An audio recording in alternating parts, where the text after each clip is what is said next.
Assalamualaikum warahmatullahi wabarakatuh. Selamat pagi anak-anakku sekalian. Apa kabar semuanya? Mudah-mudahan kalian pada hari ini masih tetap semangat, masih tetap stabil dan kembali berada di sini. Anak-anakku sekalian, pada kali ini kita akan belajar mapel prakarya dengan materi membuat desain konstruksi instalasi listrik rumah tangga. Tujuan belajar kita pada hari ini yang pertama adalah mengenal sistem transmisi energi listrik. Yang kedua, memahami prinsip kelistrikan. Yang ketiga, mengidentifikasi peralatan dan komponen instalasi listrik. Dan yang terakhir adalah mengenal diagram kerja instalasi listrik. Kita masuk ke bagian yang pertama, sistem transmisi energi listrik. Apa itu? Yakni merupakan sebuah proses penyaluran atau pengiriman energi listrik yang dihasilkan dari sebuah pembangkit listrik menuju sistem distribusi kepada pelanggan.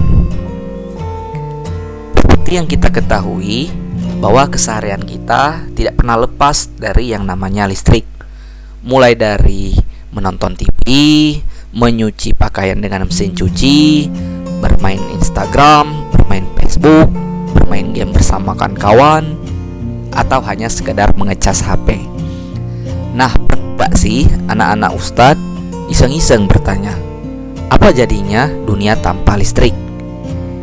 Jika dunia tanpa listrik, maka semuanya akan gelap sekali, terutama pada malam hari, dan kita tidak akan pernah menikmati peralatan elektronik yang ada di rumah kita. Karena energi listrik itu penting bagi kehidupan, maka tidak ada taktiknya kita mencari tahu dari mana asal listrik yang kita nikmati ini. Dan semuanya berawal dari pembangkit listrik yang mengubah energi lain menjadi energi listrik. Contohnya adalah PLTA atau pembangkit listrik tenaga air. Kalau di daerah kita ada yang namanya PLTA Hujan Mas, PLTA Tes di Lebong ya. Jadi PLTA ini mengubah energi air menjadi listrik.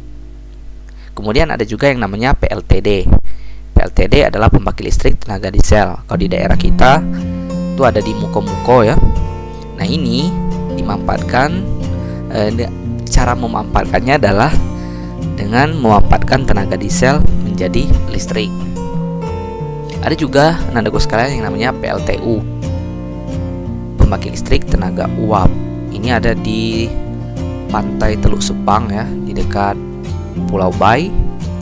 Nah, jadi PLTU ini mengubah energi uap menjadi energi listrik. Nah, dari pembangkit listrik tadi dihasilkan tegangan 6 sampai 24 kV yang nantinya akan disalurkan ke gardu TET atau gardu tegangan ekstra tinggi. Di gardu ini terdapat yang namanya trafo step up yang berfungsi untuk menaikkan tegangan menjadi 500 kV. Alasan menaikkan tegangan ekstra tinggi ini agar listrik yang melewati perjalanan yang sangat jauh sekali bisa menurunkan rugi-rugi daya akibat perjalanan jauh tersebut. Dengan menaikkan tegangan listrik ini, maka arus akan menjadi turun, dan juga nantinya kabel-kabel atau kawat penghantar pun akan menjadi lebih kecil sehingga menghemat biaya. Selain itu, tegangan 500 kV ini akan masuk ke yang namanya ke gardu tegangan tinggi, dan di sana juga terdapat yang namanya trafo step down. Kalau trafo step down ini berfungsi untuk menurunkan tegangan ya. Nah, di sini di trafo step down ini nanti tegangan akan diturunkan menjadi 150 kV. Alasan penurunan tegangan dikarenakan memang jarak sudah tidak terlalu jauh dan sudah banyak rumah-rumah penduduk, sehingga tegangan memang perlu diturunkan agar menjadi lebih aman. Kemudian tegangan di 150 kV ini akan masuk ke gardu induk. Nah, nanti tegangan 150 kV ini bisa disalurkan ke yang namanya industri, pabrik-pabrik ya. Dan selain itu di gardu induk ini nanti diturunkan lagi oleh yang namanya trafo step down menjadi tegangan 20 kV. Nah, tegangan 20 kV ini nantinya akan disalurkan biasanya ke pebisnis ya. Dan selain itu disalurkan juga ke gardu distribusi. Biasanya dia berbentuk tiang ya, seperti itu. Nah, di sana juga terdapat yang namanya trafo step down.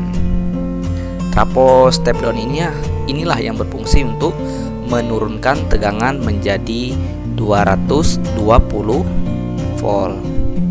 Dan nantinya juga ini akan disalurkan ke rumah-rumah penduduk dan akhirnya sampailah ke rumah kita ya.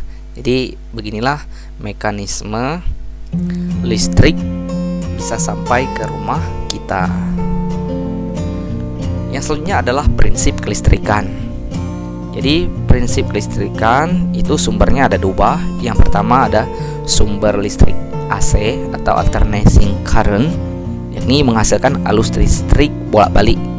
Contohnya adalah listrik ya. Yang kedua adalah sumber listrik DC atau DC ya, direct current. Dan ini menghasilkan arus listrik searah. Contohnya adalah baterai, aki, solar cell ya. Dan ini adalah bagian dari prinsip kelistrikan. Yang selanjutnya kita masuk ke komponen listrik. Nah, Saudaraku sekalian, saya yakin kalian udah pernah lihat gambar yang ada di sini. Komponen listrik itu di rumah kita itu ada yang namanya meteran ya. Nah, yang ini dinamakan meteran listrik ya. Jadi si pegawai PLN biasanya setiap bulan akan datang ke rumah kita untuk memfoto berapa listrik yang kita gunakan. Itu bisa untuk digunakan untuk pembayaran bulanan nanti. Selanjutnya ada yang namanya kabel ya. Udah tahu ya yang namanya kabel ya, Dak. Yang selanjutnya ada lagi yang namanya saklar. Ini saklar. Selanjutnya adalah stop kontak. Selanjutnya adalah yang namanya MPC. Itu kalau bentuknya ini biasanya di plafon ya. Ini disebut dengan fitting. Dan yang ini udah tahu ya, Dak. Ini yang namanya adalah lampu. Semua yang ada di sini, yang ada di gambar ini disebut dengan komponen-komponen listrik. Yang selanjutnya, apa sih manfaat perancangan instalasi listrik rumah tangga? Biasanya yang pertama adalah sebagai sarana komunikasi antara pemilik rumah dan teknisi instalasi listrik. Jadi kalau kita mau buat rumah, jadi kita bisa buat desainnya, misalnya biar teknisi instalasi listrik yang melakukan pemasangan. Yang kedua adalah untuk mengetahui jumlah komponen listrik yang dibutuhkan. Dengan adanya desain tadi, jadi kita tahu apa saja kebutuhan yang ingin kita gunakan pada instalasi listrik di rumah kita nanti.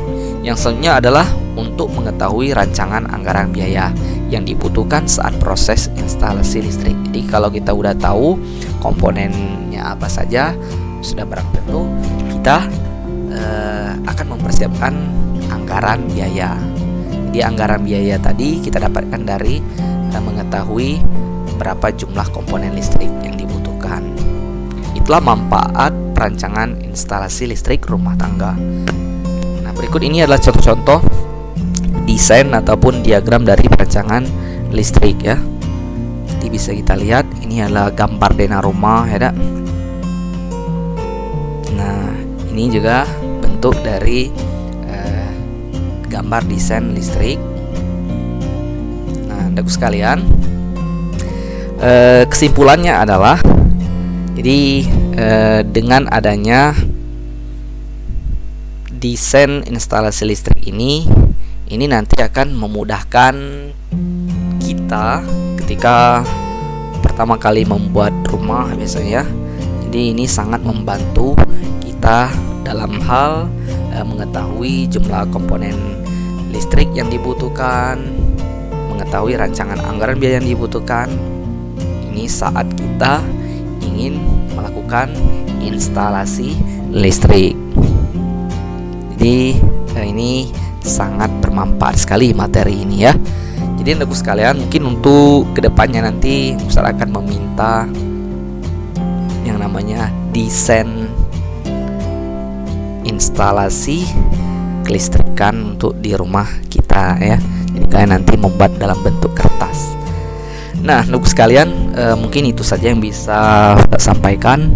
Kalau ada kekurangan ya mohon maaf. Kalau ada salah mohon ampun. Ustaz akhiri, wassalamualaikum warahmatullahi wabarakatuh.